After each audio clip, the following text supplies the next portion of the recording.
Bonjour, c'est le 1er avril. En avril, ne te découvre pas d'un fil. Et vous connaissez la suite.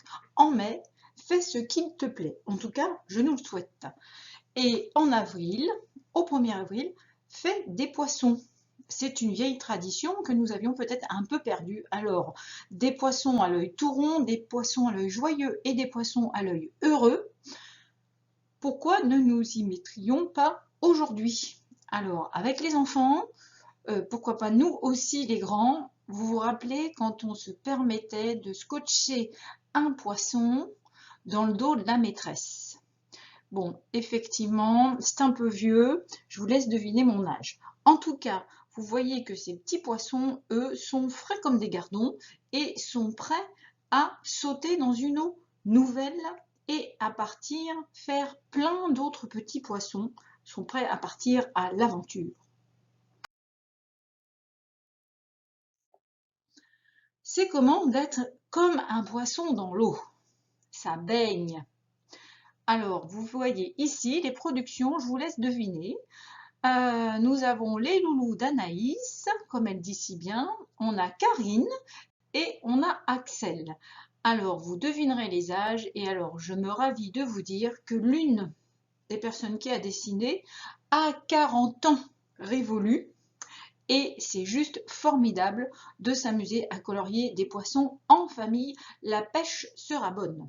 Tout va baigner aujourd'hui. Être comme un poisson dans l'eau. C'est génial cette expression. Ou alors nager en eau trouble. Malheureusement, c'est ce qui nous arrive parfois. En tout cas, c'est ce qui a inspiré Thiago. Vous imaginez son âge, donc vous trouverez les poissons. En même temps, vous voyez que c'est coloré. Bon. Le vieux poisson que vous voyez est en train de se demander effectivement dans quel sens il doit s'y prendre. Je pense que nous avons un labyrinthe. Allez, à vous de dessiner aussi et à tout âge, chacun sa façon de voir les poissons. Alors, peut-on faire peau neuve dans une eau claire après avoir nagé en eau trouble? Et on va surfer sur la vague. Alors, on va surfer sur la vague du jour, dessiner, découper et décorer le monde de poissons. L'avantage de cela, comme dirait ma Camille, c'est qu'ils ne sentent pas. Voilà, parce qu'elle n'aime pas le poisson à cause de son odeur. Là, ce sont des poissons sans odeur et plein de couleurs. Poisson chat, poisson clown, poisson rouge, vert, jaune. C'est vous qui décidez et c'est vous qui dessinez. Allez, je vous laisse à la création du jour. Mettez beaucoup de couleurs. Je vous laisse regarder à nouveau toutes ces images et vous rendre compte que chacun de nous est plus attiré vers une couleur ou une autre. Nous avons tous ce que nous appelons des sous-modalités sensorielles et notamment visuelles qui font que nous trouverons tel ou tel poisson plus attractif. Est-il plus beau? Surtout, non, ne vous disputez pas à savoir lequel est le plus beau.